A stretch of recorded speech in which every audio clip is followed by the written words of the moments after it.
Y si digo, después lo seguimos pensando, es porque tenemos una entrevista en puerta. Saludamos al diputado del Frente para la Victoria y ex ministro de Economía, Axel Kicillof. Axel, Bernard Porto y todo el equipo de Los Votos te saluda. ¿Cómo estás?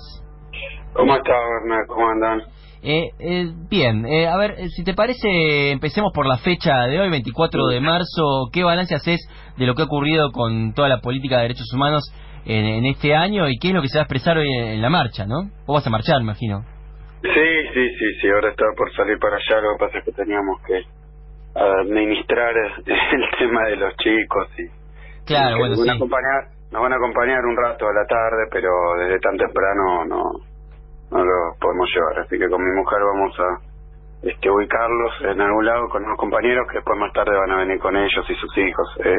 Eso es un poco como me lo tomo yo, como ha sido tantos 24 que marchamos, en primer lugar, porque obviamente es un día para la memoria, es un día también para cuidar los derechos que se conquistaron, ¿no? Porque uno sabe que estas cosas hay que tenerlas siempre presentes, y lo que ha permitido tener una política de derechos humanos, además de un gobierno sensible a esto, ha sido la enorme lucha de los organismos y de las mayorías que en su conjunto han planteado, bueno, lo que terminó siendo ir atrás con la ley de obediencia de vida, punto final, y terminar con eso de que estaban todos amnistiados. Así que eso hay que defenderlo, pero en el contexto de un gobierno que, bueno, que primero todos ya conocíamos la frase de Macri históricas, el curro de los derechos humanos.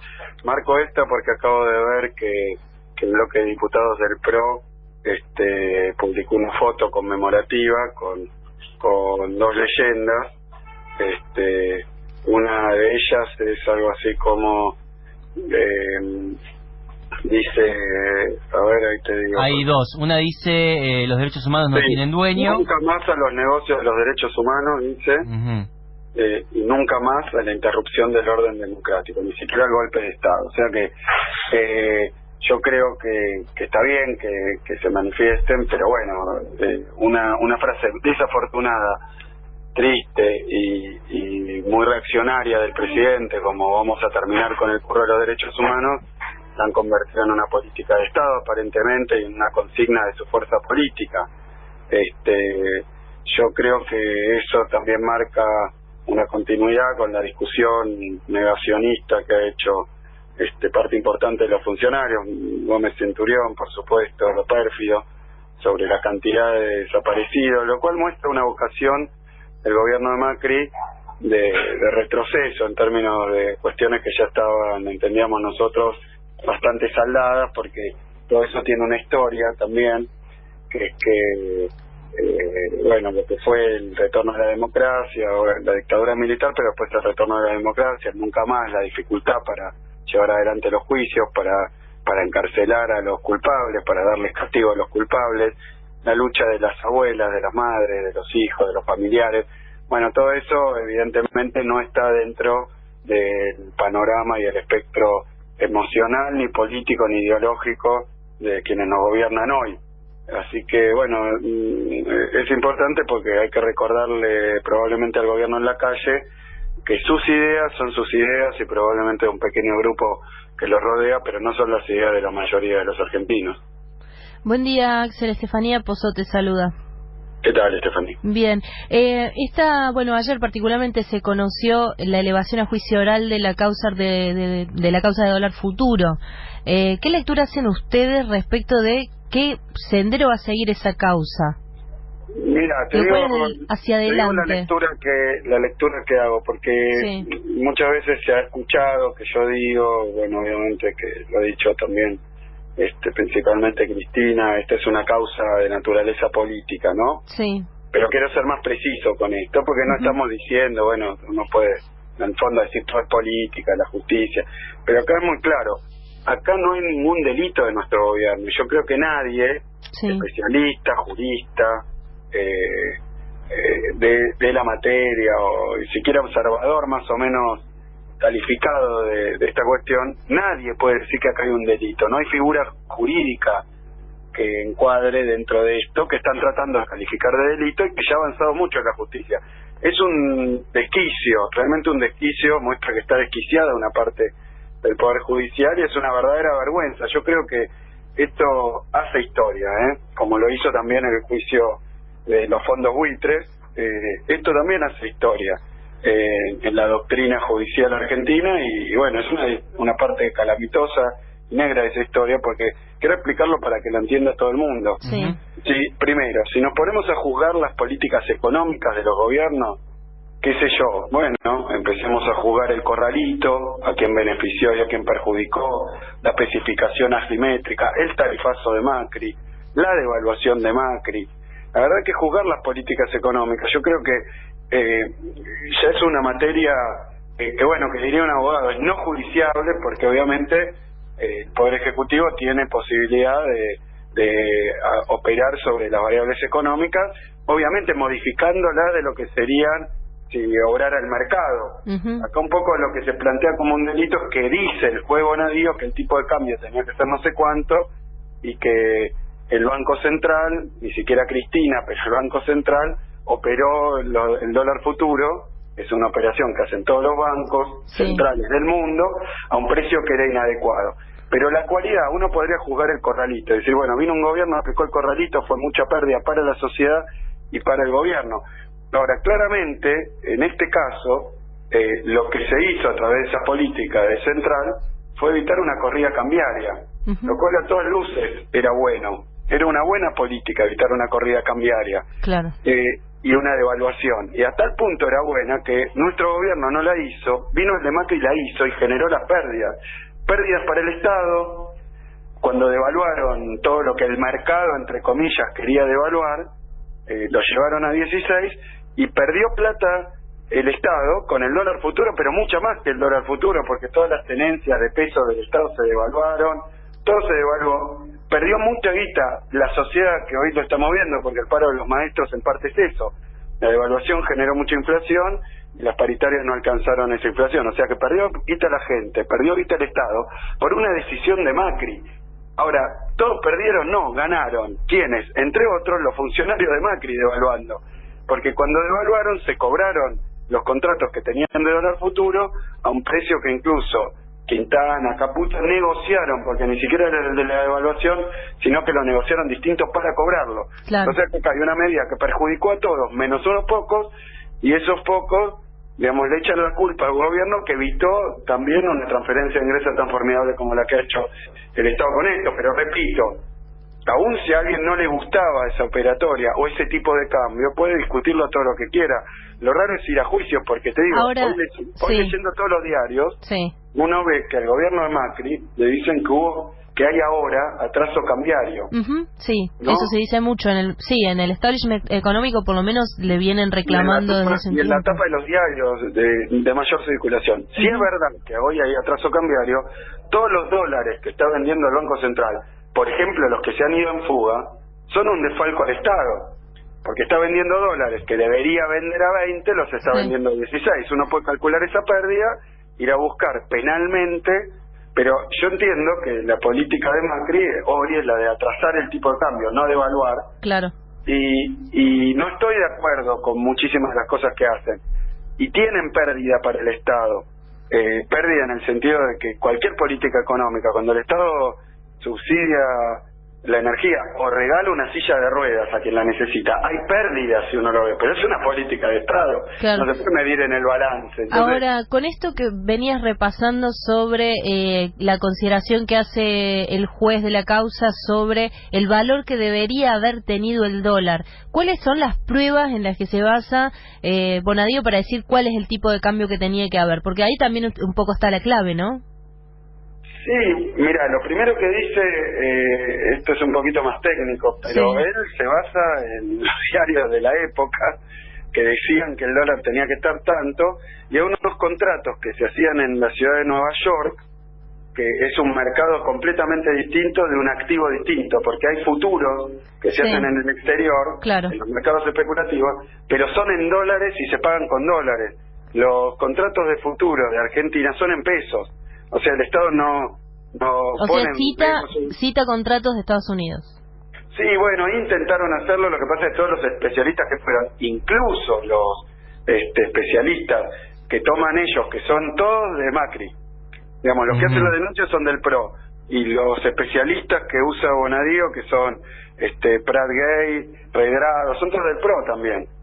O sea que la verdad que más política no puede ser, es doblemente política, porque es una causa política en el sentido de que la usan para tratar de acusar a políticos de la oposición, como es el caso de Cristina, como en mi caso, la usan políticamente, pero además la usan políticamente por los tiempos, ¿no? Porque es como un conejo de la galera, digamos que el gobierno está teniendo movilizaciones que ellos también dicen, o sea que en cualquier momento empiezan juicio contra todos, pero también dice que son todos kirchneristas. Los que no les gusta el gobierno son todos kirchneristas. Eso le encantaría al gobierno que ocurriera, al gobierno de Macri, porque entonces entra en una especie de pensamiento conspirativo, que cuando salen 500.000 personas a la plaza o a la calle, la llamó por teléfono a un dirigente kirchnerista para hacerle un problema más. Y la verdad que bueno, eso... la gente tiene derecho a defenderse cuando le bajan el salario, tiene derecho las mujeres a defender la igualdad de género, tiene derecho los organismos de derechos humanos, no necesitan ser kirchneristas,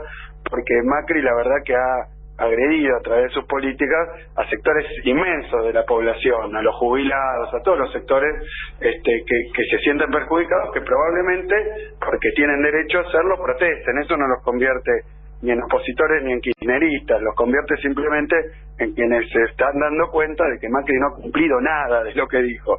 Entonces ahora, también los que la votaron, ¿no? Eso me parece que quedó bastante claro. Estamos hablando con Axel Kicillof, diputado del Frente para la Victoria. Me parece que quedó bastante claro en la visita del jefe de gabinete, Marcos Peña, al Congreso, la voluntad del gobierno de polarizar con el kirchnerismo particularmente. De hecho, tuvo un cruce con vos donde vos le señalaste una serie de estimaciones que hacían para el año pasado que no se cumplieron en ningún caso, y él te contestó que ustedes habían destruido el INDEC. Sí, no, yo creo que mira, van 15 meses de gobierno, o sea, casi un año y medio de gobierno. Ya no están en condiciones de no hacerse cargo de nada de lo que hacen, porque a mí me parece que no son errores. A ellos les gusta decir, porque yo voy, como el caso que ocurrió acá, le perdono a mi padre 70.000 millones de pesos y después digo, fue un error. ¿De qué error estamos hablando? ¿Error de quién para qué? Digamos, tomaron una decisión deliberada, los pescaron, no es un error. Los pescaron y tuvieron que echarse atrás. Lo mismo de Avianca. Tengo una empresa de aviones, la pinto de otro color, que después me desmienten que sea una venta, y le doy un montón de rutas sin aviones para hacerlas, y después digo, eso fue un error. ¿Qué parte fue un error? Al revés. Fue un intento planificado de generar un negociado, diría yo. Hay que probarlo, a ver qué figura legal le encuadra, pero digamos, los han pescado y lo han confesado, porque cuando echan para atrás y vuelven a foja cero, lo que están diciendo, mirá, me pescaste, tuve que deshacerlo. En el caso de lo de Marcos Peña, la verdad es que es una lectura bastante dudosa, ¿no? Yo lo que le dije es que en 2015, con nuestras estadísticas y con las de ellos, la Argentina venía creciendo. En 2015 había una inflación que se venía desacelerando, en 2015 había un déficit que tenía determinada magnitud, medida por nosotros y medida por ellos, y medida privadamente por las consultoras que ellos le hacían caso, y ahora no, porque ahora ellos empiezan a pelear con las consultoras que dan distintos. Pero bueno, la verdad es que ellos dijeron, Macri dijo, yo voy a arreglar el tema de la inflación, es lo más fácil de arreglar. ¿Y qué puede decir Marcos Peña? No sabía. No, lo que hizo fue aplicar una política de devaluación. Probablemente uno de los factores fue para enriquecerse con el dólar futuro, porque de hecho llevaron el dólar a 16 y después retrocedió cuando tenían que cobrar los contratos ellos mismos. Pero bueno, digamos, eso tendrá que verlo la justicia, porque lo está analizando la justicia. Acá la causa esta de dólar futuro no es una causa de corrupción, pero sí hay otra causa. Por eso yo esta la llamo dólar fruta.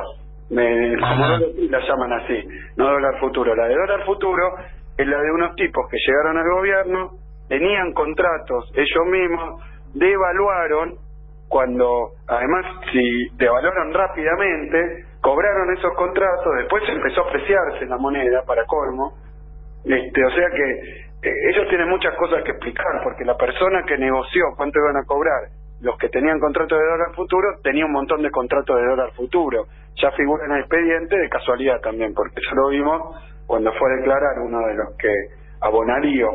Hay dos cosas que fueron casualidades. Bonadío quería probar que nosotros habíamos hecho esto para beneficiar amigos, familiares, empresarios. Bueno, entonces pidió las listas de quienes habían comprado dólar futuro y aparecieron, una decena de funcionarios de Macri, entre los cuales aparecieron Quintana y Caputo, que Quintana, entre paréntesis, dijo en televisión que esto no era un delito. ¿Pero por qué? Porque lo que sí se está investigando, y hay que ver cómo fue, es que él fue a negociar el precio que le iban a pagar a los dueños de contratos de dólar futuro antes de estar en el gobierno, pero como futuro funcionario, no sé en calidad de qué. Incluso dice la gente de Rofex, que es el mercado que negocia esto, que les hicieron un apriete, le dijeron, ustedes hacen esto y ponen este precio, o nosotros cuando entremos a hacer gobierno hacemos esto otro. Y los contratos los tenían ellos, o sea que la devaluación la hacen ellos, los que cobran los contratos son ellos, los que vamos a juicio somos los que evitamos una corrida. Y te diría, si el tema es juzgar las pérdidas por evitar corridas cambiarias, hoy todo esa bola de nieve del EVAC que hicieron, que son los títulos del Banco Central. Sí, se les fueron un 2% del PBI el año pasado, en intereses del EVAC. 140.000 millones de pesos, 3 veces más que la de dólar futuro. Sí. ¿Para qué? Para lo mismo, para evitar una corrida, después de haber hecho una devaluación de las más fracasadas de la historia argentina, claramente, ¿no? Hicieron una devaluación para bajar, trataron de que no se fuera a precios y se les fue plenamente a precios, porque además, mientras tanto, abrieron las importaciones, y tomaron una serie de decisiones. Lo que a Peña le molestó, me parece a mí, son una serie de factores. Algunas pueden haber tenido que ver con mis palabras, otras pueden haber sido una sobreactuación como la del presidente el 1 de marzo, o haberse puesto realmente muy nervioso por los resultados realmente deplorables que están teniendo todas las decisiones que toman. Sí. Vos me decís, está bien, abren las importaciones y después le marcha la industria y le marchan los laburantes porque pierden el laburo. Claro, abriste las importaciones, hermano. O después termina con hora 12 y pone estos precios transparentes, se encarecen todos los bienes cuando estaban combatiendo la inflación. Claro. No, le pasaste plata a los bancos y a las grandes cadenas de electrodomésticos. Eso hiciste, pero ahora si esperás que la gente te aplauda por las medidas que los perjudican, porque ellos dicen que la tuvieron que hacer forzado por una crisis que no existió o porque desconocían. ¿Qué me quiso decir Peña? Que llegaron al gobierno y no sabían ni de qué se trataba lo que tenían que manejar. Entonces, ¿para qué decían? Que arreglaban en 2 minutos, aún si fuera que no les gustaban los números del INDEC. Sí. Bueno, esas son también estrategias políticas, ¿no? De enfrentamiento y de construcción de discurso ahí adentro también del recinto. Con respecto al recinto particularmente, y algo que nosotros venimos siguiendo mucho, es el tema de la paridad. Le venimos preguntando a los distintos representantes de los distintos partidos con los que hablamos, particularmente esta semana me llamó mucho la atención la respuesta que nos dio Tonelli respecto de que la paridad no está en agenda ni siquiera en las reuniones que se van a hacer en la Comisión de Asuntos Constitucionales, y dijo, bueno, ya hay una paridad votada, que es la que ataron a reforma política que está en el Senado frenada, digamos, porque no tiene consenso, pero hay otro proyecto que ya tiene media sanción en diputados y ese es el que no está tomando, no está logrando generar consenso como para que se trate. ¿Cómo ves? El Frente para la Victoria presentó y está, digamos, presionando para que eso suceda, pero ¿cómo ves particularmente esa ley o esa normativa hacia adelante en el Congreso? ¿Hay posibilidades de que finalmente se trate este año? Mira, justo el día que fue Peña nos sacamos una foto todos los miembros del bloque, sí, con los carteles de Una y Uno, que es el tema de la paridad. Exacto, sí, es la campaña. Sí, la campaña, porque creemos que, como está pasando con este gobierno, así como ellos avanzan, ¿no? Esto de si pasa, avanzan, bajan las jubilaciones. Sí. Cuando lo pescan y hay una oposición y ven que les va a ir peor en las elecciones naturalmente, porque si vos perjudicás a la gente, pues es difícil pedirle el voto. Entonces, en este caso, nosotros creemos que tiene que ser una conjunción de hechos que ocurran en la Cámara, y nosotros estamos desplegando todas las posibilidades que tenemos para conseguir que se traten los proyectos que hay. Pero bueno, sí, claro, como ellos tienen la presidencia, deciden ellos esa agenda y tienen la presidencia de algunas comisiones clave. Ahora, es algo que también pasa afuera, y por eso yo le dije a Peña, parafraseando, digamos, no a Mirta Legrand, sino lo que me parece que expresa y que tanto como la frase esta de gobiernan para los ricos, esta de que ellos no ven la realidad, me parece que es algo que se está notando, pero no ven la realidad en el sentido preciso de que no ven la realidad realmente penosa que ellos van produciendo. O sea, no ven las consecuencias de sus actos. Entonces, cuando ellos ven 400.000 docentes en la calle, ellos deben pensar que es una conspiración del kirchnerismo internacional, como cuando la ONU les pide que liberen a Milagros Sala y más o menos dicen que la ONU está copada por el kirchnerismo. Sí. Esos disparates pueden decir que uno ya a esta altura no sabe si es que no ven la realidad y la niegan, o simplemente que, como corresponde a las políticas deliberadas que van aplicando, van encontrando en el camino tal vez más reacción de la que esperaban, y entonces lo que hacen es ignorarla, no negarla, sino ignorarla. 400.000 docentes en la calle, con la campaña de desprestigio, persecución de dirigentes, el tema del voluntariado, la discusión esta absolutamente inconducente, si es mejor la pública que la privada. Las dos son parte de la enseñanza pública, puede ser de gestión pública o de gestión privada, y mucha de la privada está subvencionada por el Estado, o sea que también está a cargo del Estado en su calidad, en sus programas, en su supervisión, muchas veces en su financiamiento. Pero estas dicotomías que van creando también tienen como consecuencia una reacción que es la que no quieren ver. A veces la ven porque se les hace muy evidente, pero yo creo que 400.000 docentes en la calle, con sus dirigentes, digamos, encabezando esos actos con mucha legitimidad, después de los ataques que han hecho a través también de la prensa oficialista, de las maniobras que han hecho en las redes con los trolls, ¿no? Esto de la camioneta de Baradel es rico, entonces campaña de desprestigio, campaña de persecución, la idea de decir Vidal es buena y Baradel es malo, que ellos mismos fomentan, ¿no? Bueno, todo eso les fracasó, y les fracasó con un paro contundente que ya lleva bastante tiempo. Pero claro, ¿qué problema hay? ¿Cuál es el problema? Que no le quieren dar esos mangos a los docentes. Lo quieren para el correo, lo quieren para los buitres, lo quieren para el sector agroexportador, pero no para los docentes. Ellos creen que no les corresponde a los docentes. Y también se contradice con la idea de calidad educativa. Oíme, si perdieron, ellos siempre que fueron oposición decían que el salario docente era muy bajo, aún con el presupuesto ampliado que hubo durante estos 12 años, durante los 12 años que gobernamos nosotros, el crecimiento de las partidas en educación, que ahora han empezado a bajar desde que llegó Macri, en términos reales y en términos porcentuales del presupuesto. Entonces, con todo eso, aún así ellos cuando eran oposición decían que los salarios docentes eran bajos y apoyaban los paradocentes. Ahora que les toca a ellos, lo bajan 10 puntos el año pasado el salario docente. Y ahora dicen que es totalmente ilegítimo y que la educación es un desastre y que no hay que pagarle más a los docentes.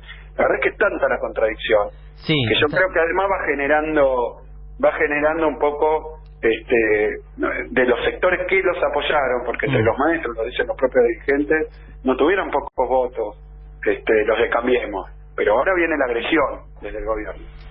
Quien dice esto es Axel Kicillof, diputado del Frente para la Victoria. Axel, te agradecemos por este tiempo con Futurock y bueno, por supuesto, la seguimos la próxima. Bueno, nos vemos en la plaza Así será. con todos los que quieran defender como corresponde algo que ya es parte del patrimonio argentino, una política de derechos humanos ejemplar en el mundo, hasta que ahora tenemos presos políticos cuando llega Macri al gobierno y estamos en las listas negras de los que incumplen los derechos humanos. Mira qué triste. Te mandamos un abrazo.